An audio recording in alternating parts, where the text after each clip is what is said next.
Good morning, everybody. This is Lisa Hill and Shawn for Title Thursday. I know it's Friday, but we had a little bit of a technical difficulty yesterday, so we had to kind of redo it, and we just had a little technical difficulty again, but I think we're all good now. So anyway, I'm going to turn it over to Shawn because we have a different format today. That's right. So today I'm interviewing you and using your prior experience as an appraiser. Awesome. And the purpose of this is so our viewers can, whether you're a realtor, a buyer, or a potential seller in the market, you know whether your home is being properly valued. And as a buyer, what might be a good thing to look at as far as making an offer. Okay, perfect. So to start that off, what is an appraisal? It's an estimate of value. Okay. Plain and simple. All right, that's the end. I'm sure it's much more complicated than that. So when you say an estimate of value, how does an appraiser determine a value for a property? They will research the market, and they pull what we call comparable sales, meaning that it's going to be properties that have sold recently that are very similar to the property. You always want to compare apples to apples and not apples to oranges. Okay. So if you have a 2,000 square foot house and a 3,000 square foot sale, the appraiser's probably not going to use that. Okay. Only because if someone's looking for a 2,000 square foot house, they're probably not interested in a 3,000 square foot house. So you always want to look for things that are alternative purchases. Okay. And so with the alternative purchase, is that like an industry phrase that appraisers will use? Yeah, and that's typically, and and I even say that to my clients now in my realtor world. If you want to find things that you would be interested in either one.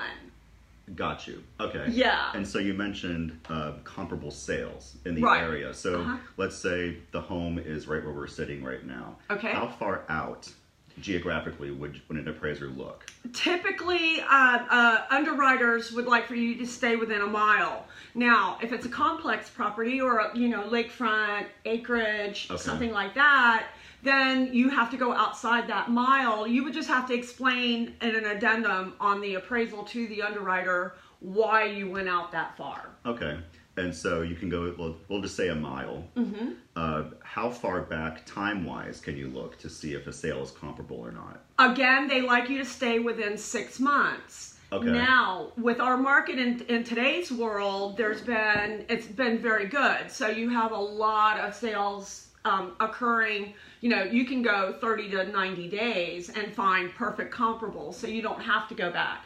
Now, if you go back further than 6 months, again, you just have to explain to the underwriter why you went, a year or, and then it gets a little more testy, because if you start going back too far, because of our market increasing, then you have to start making time adjustments, which sometimes underwriters don't like that. That sounds fairly complicated. Yeah. So when I was coming into the real estate industry as an attorney, it was in 2009. Right. Which everyone knows was bottom of the barrel. So everything on the market, for the most part, was either a foreclosure or a short sale situation. And when we were working on those files, the short sale lender would ask for a BPO. Right. And they would use that to value the property. So what is the difference between a BPO and an appraisal? BPOs are typically done by real estate agents or brokers. Okay. They can be done by appraisers, but appraisers, the BPOs, they only pay, I'm going to guess $50 to $100. I haven't really done anything with BPOs recently, so I don't know what the cost is. But for an appraiser, you go out and we make $450 on an appraisal. So you don't find very many appraisers in this market because they're so busy doing BPOs. But it really is just an estimate of value, but it's not as complex as an appraisal itself. Okay, and so when back with the short sale situation, we would always hear the term drive-by. So is that all a BPO is an agent driving by the house? Yes and no. Sometimes they will have access to get into the house if the property has already been foreclosed. Okay. So they will have access to go in. Now, I know when a lender asked me to do a drive-by, I would not do a drive-by. And the reason being is because they would go and say, you'd go in front of the house, take a picture, and we want you to do exactly everything you would do on a traditional appraisal to get a value, assuming that the inside is in average condition. Well, we all know that we can't assume anything. And so I was always afraid of the liability. If I was to assume this house was in great shape or average condition, it may not have any walls on the inside. I really don't know what is on the interior. So I personally would not do a drive-by. And we saw that a lot with the short sales and the foreclosures where people were upset. Buying or selling a home is a very emotional process for many people. And so when they're being forced to lose their home, they're going to pour the cement in the toilet and knock the walls down. So, absolutely. Okay. And so with that being said, now putting your realtor hat on. Okay. How important is it for the realtor to be present during the appraisal? If you're representing your seller, absolutely 100%, you should go on every single appraisal appointment. And I personally prepare a package for the appraiser because, sometimes there's some, updates or upgrades that the owner has done and the appraiser may not know about it. So I prepare a whole package. I pull recent comparable sales in the neighborhood, and then I take and give this to the appraiser. Now, I have a little bit of edge over other realtors because I was an appraiser, so I can literally stand there and talk appraisal language to them, and we kind of understand each other. But okay. I do it because it really bars getting a low appraisal. Okay. And since you mentioned low appraisal, if a value comes back that is wildly low, tell me a little bit about the process that you as the realtor would go through with the appraiser to try and get the value back to where you believe it should be. Right. Well, the first thing that I do when we get a low appraisal in, I ask them to send me a copy of the appraisal so I can review it and I can see, because sometimes you just have boneheaded appraisers out there. Okay. And, and I don't really understand, I'll ask questions. Why did you use this comp versus the one that I have right here? That is a perfect comparable that would support the value of the property. And so you can do an appeal process. And what that is you pull what you think are good comparables or, whatever. And then the lender, you provide that to the lender. The lender actually is the one that has to make the appeal to the appraiser. The real estate agent cannot do that. So you just send everything to the lender and then they will submit an appeal. I have appealed a few appraisals. I rarely get low appraisals, but I've appealed them and I've won, but some of them you don't, it's just kind of a what the lender wants to do. Yeah. Yeah, we actually on the title side, a lot of people think that we receive a copy of the appraisal, and we almost never do. The only time would be usually on a VA loan. So the lender will want the veteran to sign off that they are aware of their property's value. And in that case, they will contain that within the closing package. But we never see it. And the only time that we, as the closing agent, ever know that there's an issue is when there's an issue. Right. And so... And typically it's the same thing with the realtor. We don't really get the appraisal unless there's a problem. Yeah, and we actually work with a broker who, like you, is very good at pricing his properties. And he has a file right now where the appraisal came back $50,000 under value. Wow. And so they tried the whole appeal process. And the only way to get a new appraisal was to have the buyer switch lenders because the lender would not allow a reappraisal. So well, and that brings up an interesting point too, Shawn Barry. On FHA, if you get a low appraisal on an FHA, that value sticks with the property for 4 months. You can't, I mean, you can appeal it and try to get the appraiser to raise the value, but if they won't, let's say the deal just kind of dissolves because of the appraisal, the low appraisal, if you get another buyer in and it's FHA, that value still sticks. And so that's why it's so important to have the realtor present Absolutely. to help guide the appraiser. Now, Absolutely. As far as communicating with the appraiser as a realtor, how far are you allowed to go before you start to hit a murky area with ethics? Well, you know, back in the day, like around 2008, they had they came in with this HVCC, which is the Housing Value Conduct Code. Okay. And so in that code, it said that no one was to have conversation with the appraiser at all. No one. And so that's kind of gotten a little lenient now. And I know a lot of appraisers just because, you know, I was an appraiser for over 20 years. And so I can have a candid conversation with them. But, you know, it's up to the appraiser and you know, giving them comps and doing, and you know, discussing things with them. That's not really an ethics issue. Okay. But essentially a realtor can't slip the appraiser a $20 bill and say, Absolutely not. Okay. Absolutely not. In fact, when I meet them as a realtor, I don't even, you know, they all have a copy of the contract anyway, because on the appraisal report, there are things that you can only get from the contract. I mean, honestly, the best way to get the best value is they have no idea what the property is sold for. Okay. And so therefore, if they didn't get the contract, you would be able to, it would probably be a fairer value because they would really have no idea. They would be basing it really on what's going on in the market. Okay. But because they have to have a copy of the contract, they already have a kind of an idea of where that needs to be, the value. Got you. So from our perspective as the title company, we open our file once a fully executed contract comes in the door.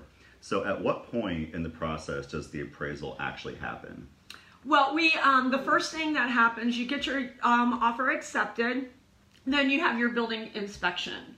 So let's say, for instance, you know, you have a 7-day building inspection contingency.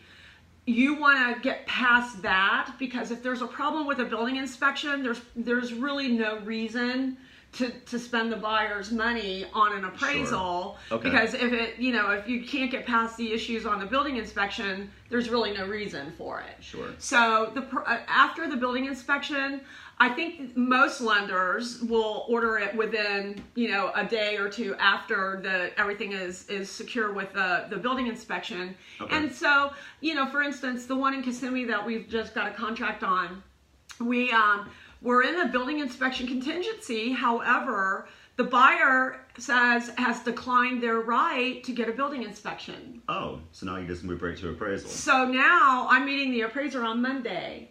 And, okay. you know, and again, you know, I have Elisa getting an addendum stating from the buyer's agent that the buyer is foregoing the right for an inspection. Wow. So that we have it documented and in our file. Of course. And so Yeah. a lot of times at closing, so for all you buyers out there, and your lender will probably tell you this 55 times, don't run up your credit cards, don't buy a new car, don't buy Right. the boat.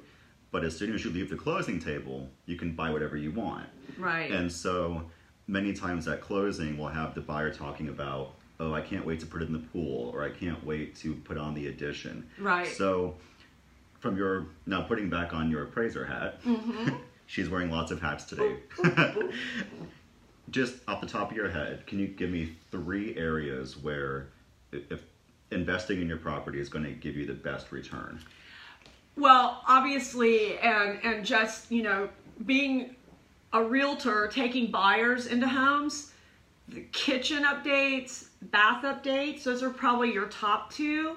And then just general maintenance, like newer roof, sometimes it doesn't have to be brand new, newer roof, AC newer, Things like that. I think just the general maintenance, if you can keep your house updated, get rid of the shag carpeting, things like that. Just, and you have to just, let's say that you want to get rid of your shag carpeting and put in hardwood floor, and the hardwood floor is $10,000. Keep in mind that cost is not value. So an appraiser is not going to come in and give you $10,000 more on your value because you just put the hardwood floors in. Okay.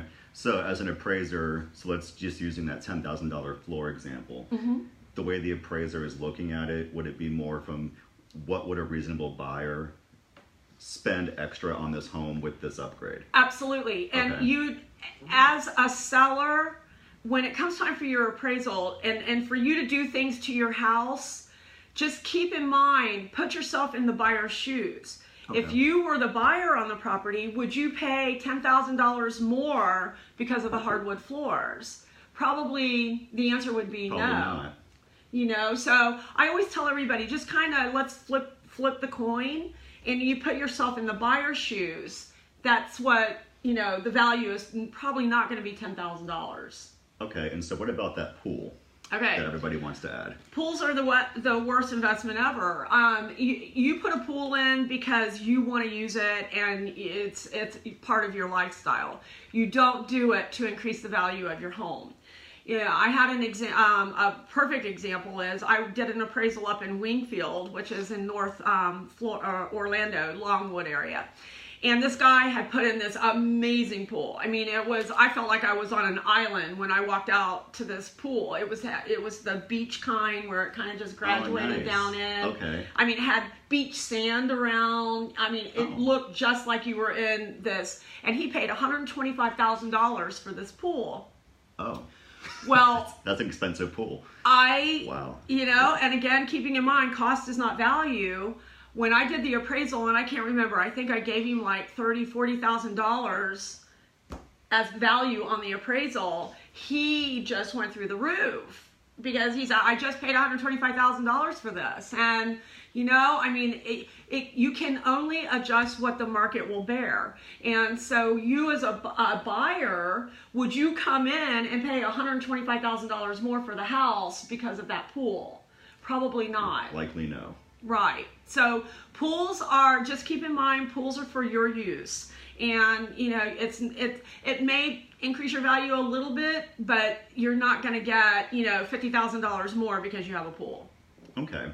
And just thinking back in the early 2000s where we saw property values skyrocketing, and what you're seeing in the market now, are you seeing appraisers help? I do know that values are increasing, right? But they're more measured. And right. So how pivotal are appraisers to that? Well, I've been asked several times by different people, are we in another bubble? Mm-hmm. In my opinion, no, we are not. And the reason being is in 2004, 5-ish, when they just skyrocketed, the values, properties just went up like this overnight, straight up. And they stayed up here and they kept going higher. And I knew that something bad was going to happen because, it's just not normal for, properties to increase $20,000 a month in value. So I kind of knew something bad was going to happen. And then, of course, the lenders, they had such creative financing. If you could read, write, and you were breathing, you got a loan. And, and so it was like, I think with all of that, there was no income verification. However, I did read something the other day, subprime mortgages are coming back, which that's not so good. But I don't think we're in a bubble this time. We're doing a healthy increase. It's not like it was last time. Great. Well, I think this has been a really good discussion about appraisals and how that affects the property values. And so anybody out there with questions about what we talked about today or anything relating to appraisals, please reach out. I'm sure that Lisa would be happy to answer the questions. And I think this might be a good one for a follow-up. Absolutely. Based on what we get as far as questions are concerned. Absolutely. A lot of people don't understand appraisals because, they're very complex and a lot of research and a lot of stuff goes into doing an appraisal. So, you know, it's kind of it's a complex thing, and it can be very confusing. Well, I've read some of those reports, and they're 30 or 40 pages long, and even sometimes I don't understand what they're saying. So there are a lot of pieces that go into it, for sure. Right. And so, as a preview for next week, we will be touching on what is a condominium and what governs the condominium, and we're also going to have a cameo appearance by Lisa's dog Doodle, because I want to touch on pet restrictions, because we get a lot of questions about that, and with regard to therapy animals and service animals, and how those can be affected by condo rules.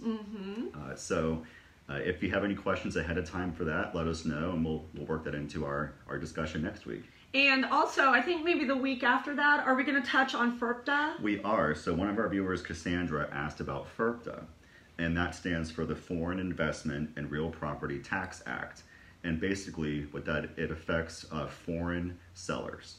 So we will be touching on that because, you know, people from South America and also the UK have invested a lot of money in properties here in Florida. And so when they go to sell those properties, there are some different things that we have to consider. So we will be touching on that as well. Yeah, so for all my global realtors out there, this would be a good one for you to watch if you deal with international real estate, and I do. So we'll have some good. That'll be a good topic to touch on. That'll be a really good one. So anyway, give us your questions. We'll be happy to answer all of them. And I think this is probably a good time to say, have a good Friday. Enjoy your weekend, and we'll talk to you guys next week. Happy Friday. Bye-bye.